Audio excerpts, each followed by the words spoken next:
예수님이 당신을 위해 부활하셨습니다. 아멘. 지난 한 주간 십자가를 깊이 묵상해 보셨습니까? 그리고 지난주에 나눠주었던 묵상집이 하나씩 있죠. 그걸 하루하루 묵상해 보셨습니까? 그 묵상집 7일차에 보니까 고난주간을 이렇게 정의하더라고요. 멈추어 서는 시간이다. 십자가 앞에 자신의 삶을 멈추고 어떤 삶을 살고 있는지, 내가 살아가고 있는 삶의 방향은 올바르게 맞추어져 있는지, 그것을 한번 십자가 앞에 서서 잠시 멈추어 서서 자신의 삶을 돌아보라고 그런 부제목을 달지 않았나 하는 생각이 듭니다. 왜 이런 말을 했을까 곰곰이 생각해 보면 성도가 살아가는 삶의 현실 때문이라고 할 수가 있을 겁니다. 언제나 제가 말씀을 드렸지만 성도라고 하는 사람은 독특한 삶을 살아가는 존재라고 말씀을 드렸어요. 성도는 두 나라를 동시에 살아가야 되는 참 어렵고도 힘든 그러한 삶의 길을 걸어가야 하는 사람입니다. 하늘나라의 삶을 사는 사람이죠. 동시에 이 몸이 발을 딛고 살아가는 이 땅의 삶도 같이 딛고 살아가야 합니다. 그런데 이 두 삶은 방향이 달라요. 방향이 다른 두 삶을 함께 짊어지고 살아야 하니 우리의 삶이 어떻겠습니까? 이 두 다른 방향을 갖고 있는 삶이 항상 부딪히기 시작하는 거죠. 그것이 우리 안에 어떤 것으로 등장할까요? 갈등이라고 하는 문제로 등장을 하게 되는 겁니다. 하늘나라의 삶을 살다 보니 이 땅의 것이 아쉽고 더 누리고 싶고 더 먹고 싶고 더 입고 싶은 것. 어제 우리가 뷔페 가서 식사를 했거든요. 결혼식이 있어서. 이만큼 먹으면 될 텐데 또 가고 또 가고 5접시를 먹었는지 6접시를 먹었는지 얼마큼 먹었는지 이제 갈 시간이 돼서 제가 가시지요 해서 일어나 왔어요. 우리 그렇습니다. 이 땅의 삶에 대한 아쉬움이 항상 남아요. 하늘나라의 삶이 우리에게 주어진 삶인 걸 뻔히 알면서도 결국에는 이 땅의 삶에 대한 아쉬움이 남아서 이 땅의 삶을 또 쫓고 싶은 거예요. 그런 이 안에 갈등이 계속 일어나기 시작하는 거죠. 이 땅의 삶을 집중하여 살면 또 어떻습니까? 우리는 알잖아요. 우리의 궁극적인 가야 될 그 땅이 영원한 하나님의 나라라는 사실을 알기 때문에 이 땅의 삶이 좋긴 좋은데 내가 가야 될 영원한 하나님의 나라가 있다는 그 사실 때문에 누리면서도 불편함을, 갈등을 누리는, 그렇게 두 나라의 낀 세대로 살아가면서 항상 갈등 안에 놓여 있습니다. 그러다 보니 우리 안에 참 쉽지 않은 문제의 결정들을 해야 된다는 거죠. 이런 갈등 가운데 서서 성도라고 한다면 궁극적으로 어디에 삶의 방향을 맞춰야 되는 걸까요? 영원한 하나님의 나라의 삶의 방향을 맞추어야 합니다. 갈등에 시달리다 보면 이 방향을 잃어버릴 때가 있어요. 잃어버리면 결국엔 우리는 몸을 입고 사는 존재이기 때문에 이 몸이 즐거워하는 그 삶을 쫓아갈 수밖에 없어요.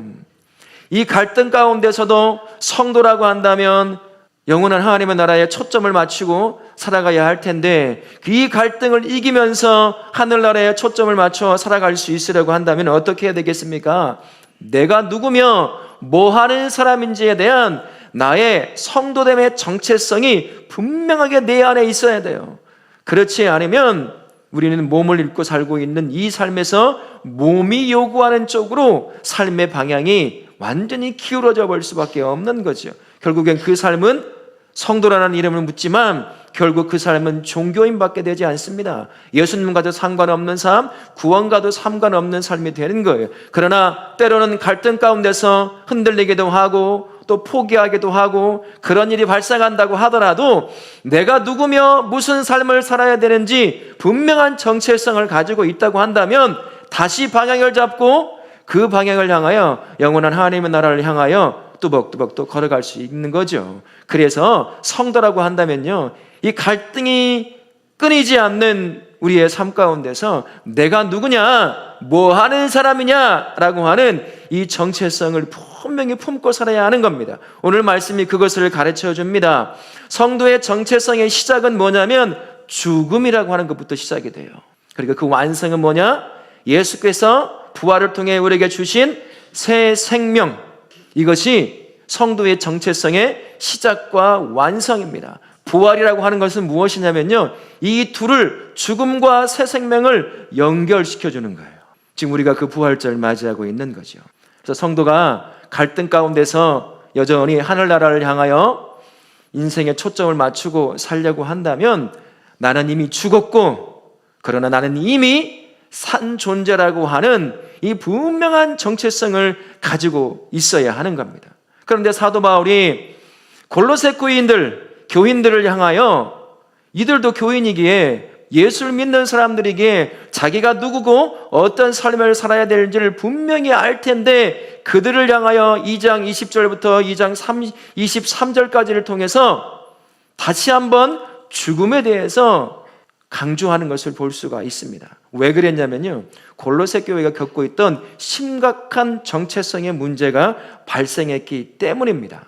왜 죽음에 대해서 다시 한번 선언하느냐? 너 죽었지 않느냐? 20절에 이렇게 말씀하죠. 너희가 세상의 초등학문에서 그리스도와 함께 죽었거든. 이 말은 뭐예요? 뒤가 어떤 단어가 다 쫓아오게 될까요?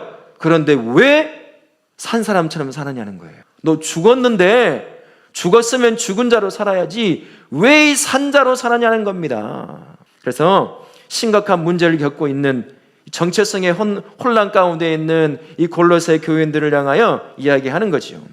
골로새 교인들이 갖고 있던 정체성의 문제는 바울의 표현대로 한다면 초등학문에 여전히 매여 사는 존재였습니다. 이것은요, 무슨 공부와 관련된 것이 아닙니다. 이 땅에 발을 딛고 살아가는 이 땅의 삶에서 필요한 원리들이 있어요. 이 당시에 유행하던 것들이 몇 가지가 있는데요. 하나는 인간이 만드는 규칙을 쫓아 살면 구원을 얻는다는 이야기들이 있었습니다. 그것을 가르치고 그 이야기가, 그 주장이 교회 안에 슬그머니 들어오기 시작한 거죠. 또 영적인 지식, 특별한 지식을 가지면, 우리식으로 말하면 뭐 이런 거 아닐까요? 방언? 이런 것들을 가지면 내가 구원을 얻을 수 있겠다라는 그러한 주장들, 전문용어로 말하면 영지주의나 이런 것들이 슬그머니 교회 공동체 안에 들어오기 시작을 했습니다. 또 하나는 이 몸은 악한 것이니까 극도로 절제를 해야 된다는 겁니다.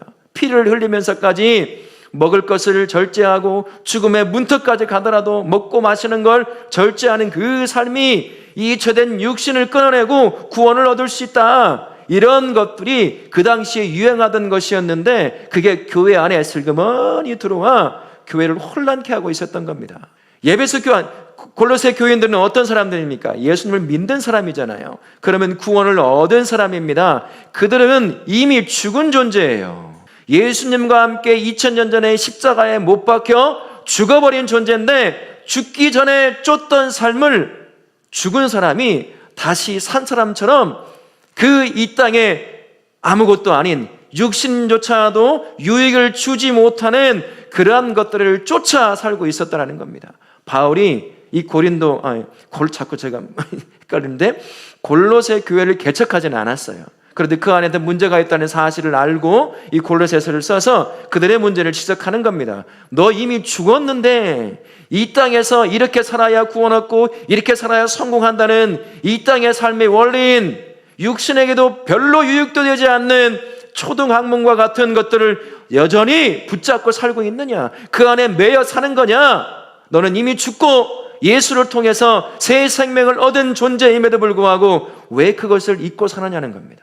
20절부터 23절이 그 초등학문이 갖고 있는 연약함을 그대로 드러내 보여주고 있어요. 그건 우리의 몸에 아무런, 우리의 영혼에도, 우리의 구원에도, 우리의 믿음에도 아무런 이득이 못 되는 것이라는 거예요.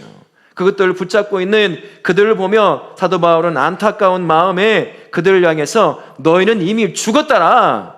이젠 죽기 전에 쫓던 그 삶 쫓아서는 안 된다는 걸 다시 깨닫게 만드는 것입니다. 죽음을 경험해야, 어제 예수님이 없던 삶을 끊어내야 오늘 예수께서 부활을 통해 주신 새 생명을 받아 누릴 수가 있는 거예요.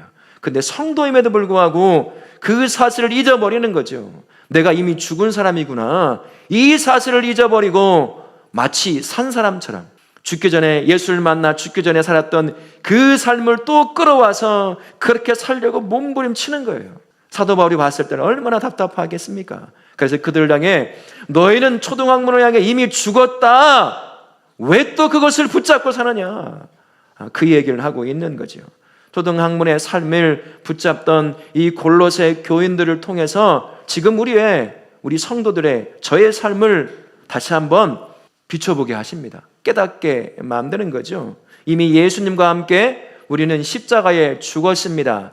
2000년 전에 이미 예수를 모르던 이 땅의 죄를 쫓아 살던 나의 삶은 예수님과 함께 예수님을 믿는 그 순간 2000년 전에 이미 십자가를 통해서 죽었어요. 여러분 믿으십니까? 우리는 죽었습니다. 죽은 자에게는 예수께서 부활을 통해 주시는 새 생명이 주어지죠. 그게 구원 아니겠습니까? 이제는 성도는 죽기 전의 삶을 쫓아가는 삶이 아니라 새롭게 부여받은 새 생명을 쫓아 사는 삶을 사는 사람이에요. 우리 삶을 한번 보십시오. 골로새 교인들이 초등학문을 쫓아 살아갔던 그 삶이 우리 안에도 남아있다는 사실을 발견할 수가 있습니다. 여러분 혹시 이런 분 계십니까?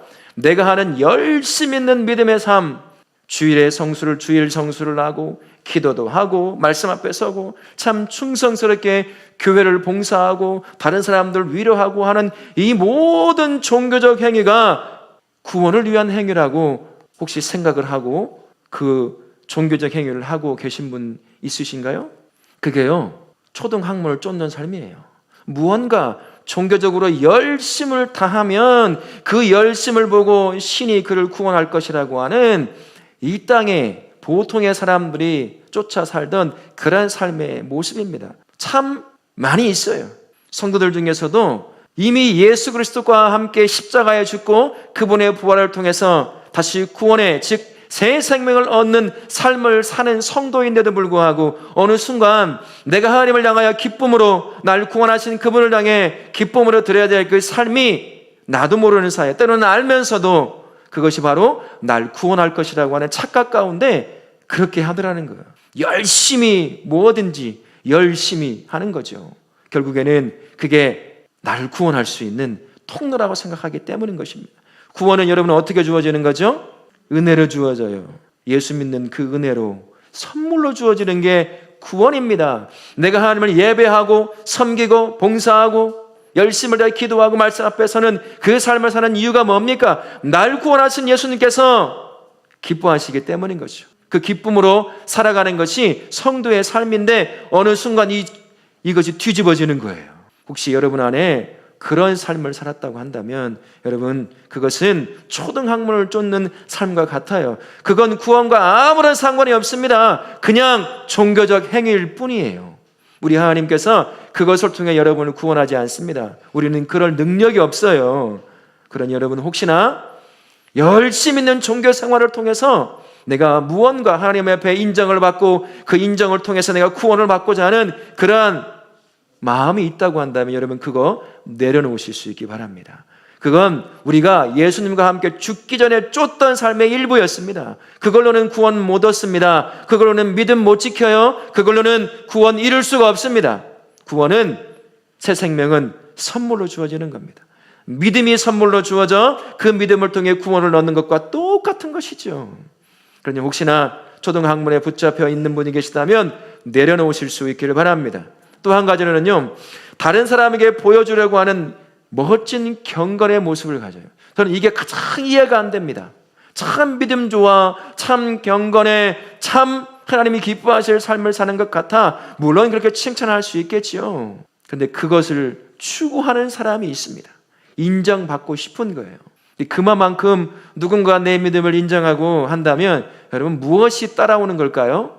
그 믿음에 대한, 그 삶에 대한 책임이 따라오게 돼 있어요. 그만큼 무서운 거 없습니다. 그런데요, 참 여러분 믿기지 않는 분도 계실지도 모르겠습니다만 교회 안에서 믿음 좋다는 소리를 듣고 싶어하는 사람들이 은근히 많이 있습니다. 기도해야죠. 말씀 앞에 서야죠. 이건 빙 둘려서 한 얘기잖아요. 그렇게 하면 어떻게 하겠습니까? 믿음 있는 사람이 믿음 없는 삶을 살면 어떻게 하겠습니까? 라고 하는 말을 직접 못하니까 빙 둘러서 얘기하잖아요. 근데 그 소리를 듣기 싫어하는 사람이 있어요. 저요 새벽기도 안 빠져요. 매일같이 한 장씩 목사님이 맥체인 성경표 읽으라고 하는 그 표를 쫓아 읽는 것 그 이상으로 읽거든요. 매일같이 기도하지 않으면 살 수가 없을 거예요. 물론 순수하게 그렇게 얘기하는 걸 수도 있겠지만 자기도 모르는 사이에 이 경건이 자기 의로 다가오는 사람이 있어요. 남들에게 보여주고 싶은 겁니다. 그래서 자기네가 실수를 하거나 하면 나는 그런 사람이 아닌데 다양한 말로 자신을 꾸미죠.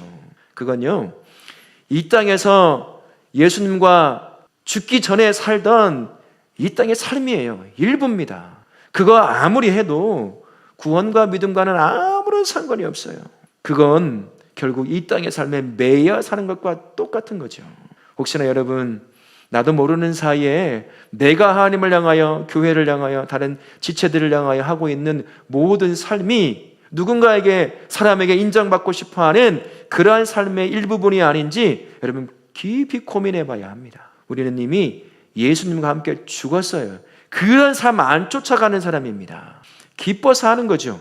날 구원하신 예수님의 기뻐서 그 삶을 사는 거예요. 남들이 인정해 주길 위해서 그런 삶을 사는 것이 아니라요.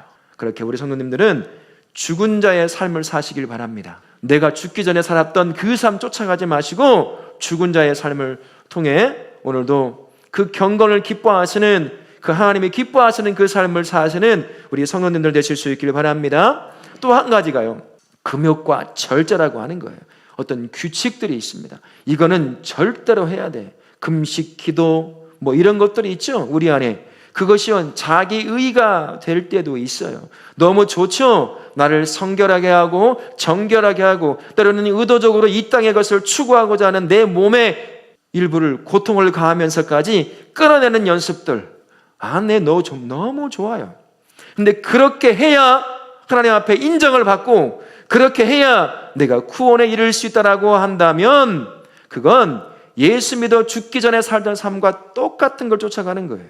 이 땅에도 그런 사람 정말 많습니다.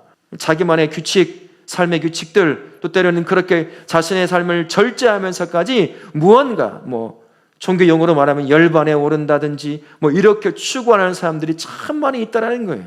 그러나 성도는 예수와 함께 죽은 사람이죠. 그걸 추구하지 않습니다. 왜 우리가 금식합니까? 왜 우리가 내가 하고 싶은 것을 끊어내면서 자신의 삶을 조정하며 일정한 규칙을 만들어 놓고 그 삶 안에서 믿음을 지키려고 노력하는 거죠?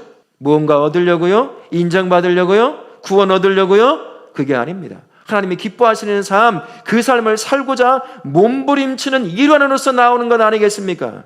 왜 금식합니까? 야, 우리 목사님 40일 금식 2번, 3번 했어! 그 소리 듣고 싶어서 목사가 금식한다면 어떻게 하겠어요? 우리 하나님이 기뻐하시겠습니까? 대부분 그런 분들은요, 금식이 아니라 금식을 해요. 금식은 이렇게 하더라고요. 신학생이 되기 전에 배웠어요. 금식을 하려면 여러분 이렇게 하십시오. 그냥 밥 굶는 걸로 하면 안 돼요. 그건 진짜 금식이에요. 하나님이 요구하지도 않는 겁니다. 왜 금식합니까?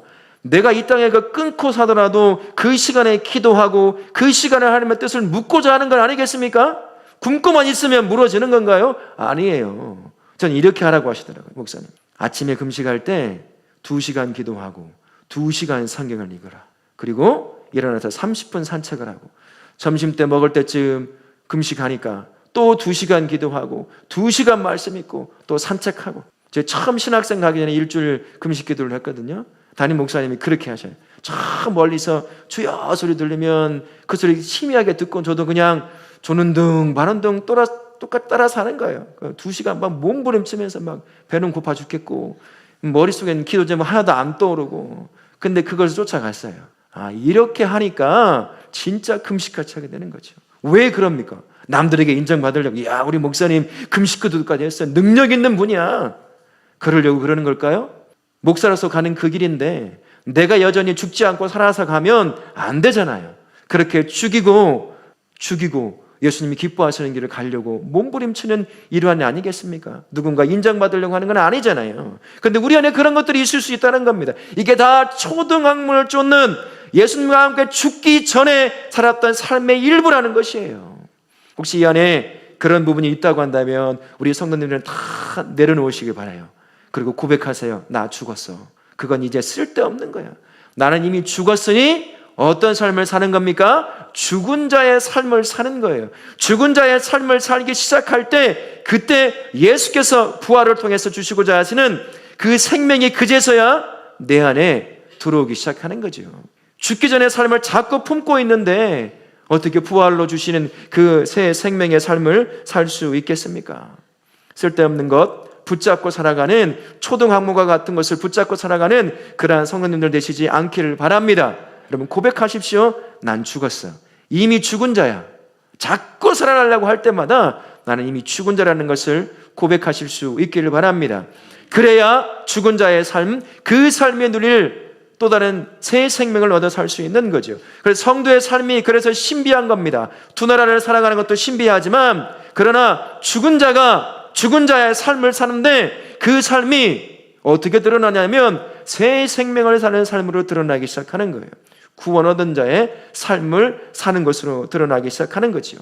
이미 죽었음을 인정하고 받아들일 때 예수께서 부활을 통해 이루어 놓으신 새 생명이 내 안에 그제서야 나를 살게 만들기 때문인 겁니다. 죽음을 인정하시기 바랍니다. 옆 사람에게 이렇게 인정하세요. 나 이미 죽었어요. 얘기하세요. 고백하세요. 오늘 점심 먹을 때 보겠습니다. 죽었다고 얘기해놓고 또 살아난 분이 계시는지. 나 이미 죽었어요. 그리고 이제 살 때는 절대 누릴 수 없었던 예수 그리스도가 부활을 통해서 주시는 그 새 생명을 품고 살아가는 삶이 된 거죠. 근데 이 삶에는요 하나님이 요구하시는 조건 하나가 있습니다. 3장부터 그 이야기를 해요. 그러므로 라고 시작하면서 너 죽었잖아. 그러니 이제는 이렇게 살아야 한다고 말씀해요. 뭐라고 말씀하냐면 이제 새 생명을 품고 살아가는 존재이니까 위의 것을 찾으라고 얘기합니다. 그럼 위의 것이 어떤 걸 말하는 걸까요? 하나님의 나라죠. 예수 그리스도가 승천하셔서 우편에 앉아 계셔서 통치하시는 그 나라, 그 나라일 뿐만 아니라 그 나라의 삶의 법칙들을 말하는 것일 수도 있습니다. 그게 뭐가 있을까요? 성령의 열매들이 아마 그런 것들을 잘 반영하는 것일 수도 있습니다. 긍휼이고 자비고 온유고 겸손이고 오래 참음이고 용납이고 용서고 사랑이 그런 것이 아니겠습니까? 3장 12절부터 14절에 그 이야기가 나와요. 하늘의 것, 위의 것, 바로 그것을 찾는 삶이, 그게 새 생명을 품고 살아가는 저와 우리의 삶이에요. 이 땅의 삶을 쫓던 나는 예수님의 십자가에서 이미 죽어버렸기 때문이에요. 그래서 이 땅을 쫓을 이유가 없는 거죠. 그래서 이 땅을 바라보는 게 아니라 고개를 들어서 어디를 바라보는 거예요? 위의 것, 즉 하나님의 나라를 바라보며 사는 것. 그게 새 생명을 얻은 성도의 삶입니다. 부활을 통해 얻은 새 생명을 얻은 그 성도가 살아가야 될 삶이라는 거죠. 그런데 이 위의 것은요, 감나무 밑에서 감 떨어지기를 기다리며 입 벌리고 있다고 해서 나에게 주어지는 것은 아니라는 걸 가르쳐 줍니다. 바울이 이렇게 말하죠. 찾으라. 뭘까요? 명령을 내렸어요. 그냥 얻어지면 왜 명령을 내리겠습니까? 위의 것을 찾으라 라고 명령을 하셨어요. 찾으라고 하는 명령을 보이지 않는 것, 잃어버린 것을 찾아라, 그런 의미도 다가오지만 우리에게 더 가깝게 다가오는 것은 이겁니다. 위의 것에 삶과 영혼의 시선을 고정하라는 얘기예요. 예수께서 계시는 그곳, 나를 구원하신 예수님이 계시는 내가 유업으로 받게 될 그 영원한 하나님의 나라에 너의 삶과 너의 영혼을 고정시키라는 거죠. 그걸 바라보면서 이 땅의 삶을 살라는 겁니다. 그래야 수많은 갈등들, 이 땅의 삶과 하늘나라의 삶을 동시에 살아가면서 겪게 될 수많은 갈등들을 때로는 흔들리고 무너질 수도 있겠지만 그럼에도 불구하고 그 나라의 시선을 고정시키고 있으니 끝내는 그날을 향하여 인생의 삶이 방향이 맞춰지는 거죠. 포기하지 않는 겁니다. 믿음을 잃어버리지 않는 거예요. 결국에는 느리더라도 구원을 이루어갈 수 있는 거예요.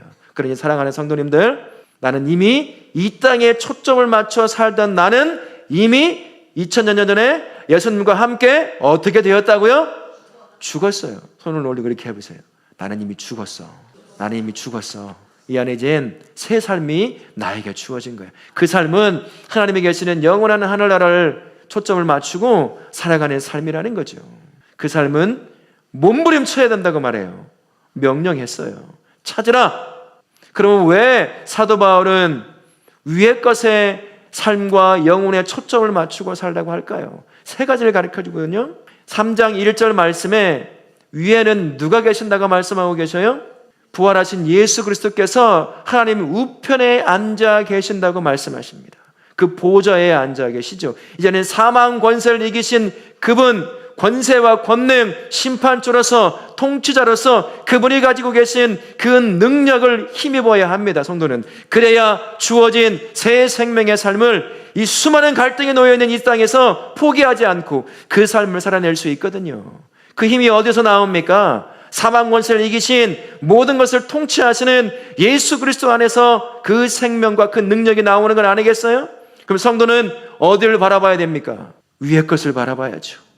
모든 것을 통치하시는 예수를 바라봐야 하는 겁니다. 그분을 바라볼 때 이 땅에서 비록 발을 딛고 살아가지만 그럼에도 불구하고 영원한 하늘나라에 초점을 맞추고 살아갈 능력을 얻기 시작하는 거예요. 자꾸 성도가 이 땅을 바라보니까 방향도 잃어버리고 이 땅의 하늘나라를 바라보며 살아갈 능력도 잃어버리는 거예요.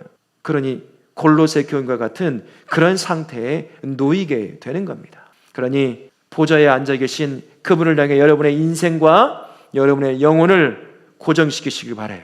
그분이 여러분에게 이 땅에서 새 생명을 살아갈 능력을 주실 줄로 믿습니다. 또 한 가지로는요, 성도의 생명이 하나님의 우편에 앉아 계신 예수 그리스도를 통해서 우리에게 흘러오기 때문입니다. 3절에 그 이야기를 하죠. 우리에게 주어진 생명은, 구원은 눈에 보이지는 않아요.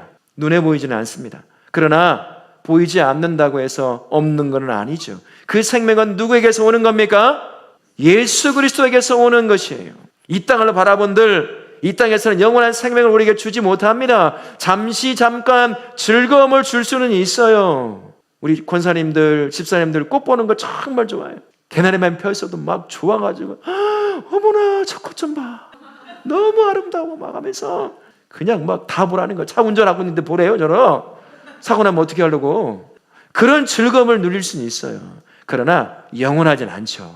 잠깐 있다 없어지는 겁니다. 그런데 성도가, 영원한 생명을 누리는 성도가 눈이 하늘이 아니라, 눈이 위가 아니라 이 땅을 향해 고정되어 있다고 한다면 어떻게 하겠어요? 그러니 매일같이 예수를 믿고 생명을 얻어 누리는 성도라고 하면서도 삶을 살아가면서 이것 때문에 치이고 저것 때문에 무너지고 이것 때문에 마음 상하고 저것 때문에 섭섭하고, 이번에 독서 모임 나누면서 섭섭이를 다뤘거든요. 섭섭한 사람들 많이 있을 거예요. 저 때문에 섭섭한 사람도 있을 것이고, 우리 장로님 때문에 섭섭한 사람도 있을 것이고. 왜 그렇습니까? 이 땅을 바라보니까 내가 준 만큼 얻어야 돼. 대접한 만큼 대접을 받아야 돼. 그걸 못 받으니까 섭섭한 거예요. 이 섭섭의 지배를 당하면요, 하늘나라 못 바라봅니다. 왜 저렇게 해야지? 나는 이렇게 해줬는데 왜 저걸 안 주지? 왜 뭐 아는 척 안 해주지? 뭐 이런 거죠. 성도는 그런 것이 아닙니다. 이젠 영원한 생명을 얻어서 끝까지 그 생명을 간직한 채 구원을 이룰 수 있으라고 한다면 생명을 주시는 그 예수님에게서는 위의 것을 바라볼 수 있어야 돼요. 그래야 이 땅의 수많은 갈등으로 인하여 언제든 넘어지게 만드는 이 상황 가운데서도 믿음도 지키고 구원도 이룰 수 있는 겁니다. 그러니 여러분, 저와 함께 위의 것을 소망하시고 위의 것을 찾고 위의 것에 여러분의 인생과 영혼을 고정시키는 그런 성도님들 되실 수 있기를 바라겠습니다. 마지막 한 가지는 이겁니다. 성도의 영광스러운 부활의 모습은 예수님의 재림 때에 드러나게 될 것이기 때문입니다. 우리의 가장 아름다운 마지막 모습, 이 땅에 몸을 입고 살아가는 이 존재가 누릴 수 있는 가장 아름다운 모습은 뭐냐면 예수 그리스도가 부활하셨던 그 부활체의 모습으로 우리가 부활하는 것입니다. 근데 이건요, 당장 이루어지는 게 아니죠. 예수님께서 언제 오실 줄은 모르겠지만 우리의 궁극적인 모습은 그렇게 부활체를 경험하는 겁니다. 근데 우리 능력으로 안 돼요. 참고 견뎌내야 합니다. 이 땅의 것들을 추구하기 시작을 하면 그것 경험 못 합니다. 놓치게 되는 거죠. 언제 오실 줄 모르니 그냥 대충 좀 살다가 여기 좀 누리다가 뭐 오시면 그때 쳐다보면 되는 거 아닐까? 언제 오실 줄 알아요? 예수님 뭐라고 하셨습니까? 오실 때 어떻게 온다고 하셨어요? 도적같이 오신다고 하셨어요. 속히 오신다고 하셨어요. 누구나 다 알게 오시는데 그때는 아무도 모른다고요. 오실 때 오면 내가 알아볼 테니까. 그런 거 없다는 겁니다. 그러니 하늘을 바라봐야 되는 것, 위의 것을 소망하고 위의 것에 인생을 집중해야 될 이유는 우리의 가장 영광스러운 모습이 바로 위에 계신 예수가 오시는 날이기 때문이에요. 영적으로 경계심을 가지고 여러분의 삶을 살지 않으면 그 놀라운 영광스러운 삶 경험을 못하게 되기 때문인 것입니다. 그래서 위의 것을 찾고 위의 것에 여러분의 인생과 삶을 고정시켜야 하는 거라고 할 수가 있는 거죠. 이게요, 저와 우리 성도님들의 정체성입니다. 나는 죽었어요. 이미 죽었습니다. 그러나 이미 죽었지만 또 뭐죠? 이미 예수 그리스도께서 같이 죽고 같이 살아낸 삶, 그래서 하늘의 것을, 위의 것을 추구해야 하는 삶, 그 삶이 성도의 삶입니다. 이 삶을 가장 잘 보여주는 말씀 한 구절이 있어요. 여러분 영어 잘 아시죠? 갈라디아서 2장 20절 말씀입니다. 같이 한번 읽어볼까요? 내가 그리스도와 함께 십자가에 못 박혔나니 그런즉 이제는 내가 사는 것이 아니요 오직 내 안에 그리스도께서 사시는 것이라. 이제 내가 육체 가운데 사는 것은 나를 사랑하사 내가 위하여 자기 자신을 버리신 하나님의 아들 믿는 믿음 안에서 사는 것이라. 나는 죽고 예수를 믿는 믿음, 그분이 주시는 그 새 생명을 품고 살아가는 삶, 그 삶이 성도의 삶이라는 것을 여러분 기억하십시오. 이걸 기억해야 이 한 주간 그리고 평생 또 우리 갈등의 노예입니다. 예배 끝나고 집에만 가도 바로 갈등 느낄걸요? 이 땅의 삶을 쫓을 거냐? 하늘나라의 삶을 쫓을 거냐? 가만히 있으면 좋은데 옆에서 남편이 긁어대죠. 자식이 긁어대요. 내가 겪고 있는 삶의 문제가 또 그 갈등에 나를 밀어넣습니다.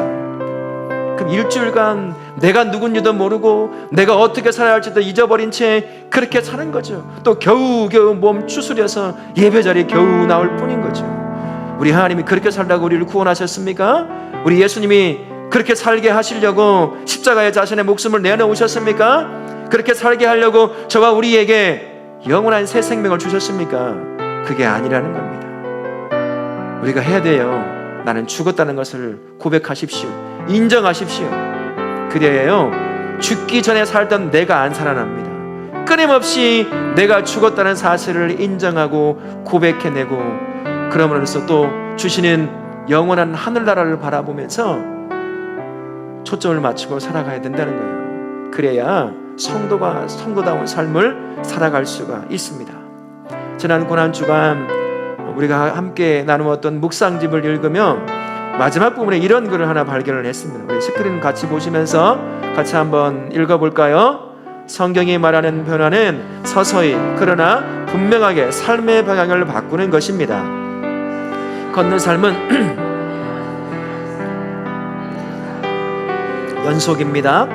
말 한마디를 삼키는 선택, 후회를 감수하는 정직, 용서하지 못할 것 같던 사람들을 향한 기도, 이런 작고 느린 걸음 속에서 믿음의 현실이 됩니다. 하나님은 완벽한 변화를 요구하시기보다 방향이 바뀐 삶을 기뻐하십니다. 이게요, 하늘나라를 바라보고 인생에 초점을 맞추고 살아가는 성도의 작은 걸음이에요. 우리가 갑자기 변화되어서 천사와 같은 그런 삶을 살기를 원하시는지 않아요. 그렇게 못 산다는 걸 너무 잘 아시는 거죠. 부활을 겪고 새로운 삶의 길을 열어놓으신 이 길은요, 천천히 하나씩 하나씩, 때로는 흔들리기도 하지만 잠깐 멈출 때도 있겠지만, 그러나 그 걸음을 뚜벅뚜벅 걸어가는 것이 부활을 경험한 새 생명을 얻어 살아가는 저와 우리가 살아가야 될 삶의 길이라는 것을 기억하시고, 이 한 주간 그리고 평생 나는 죽고 예수와 함께 살아 새 생명 얻어 영원한 하나님의 나라를 소망하며 그곳에 인생의 초점을 맞추고 살아가야 할 존재라는 것을 기억하시는, 하나님이 기뻐하시는 성도의 삶 사시기를 예수님의 이름으로 축원합니다. 아멘.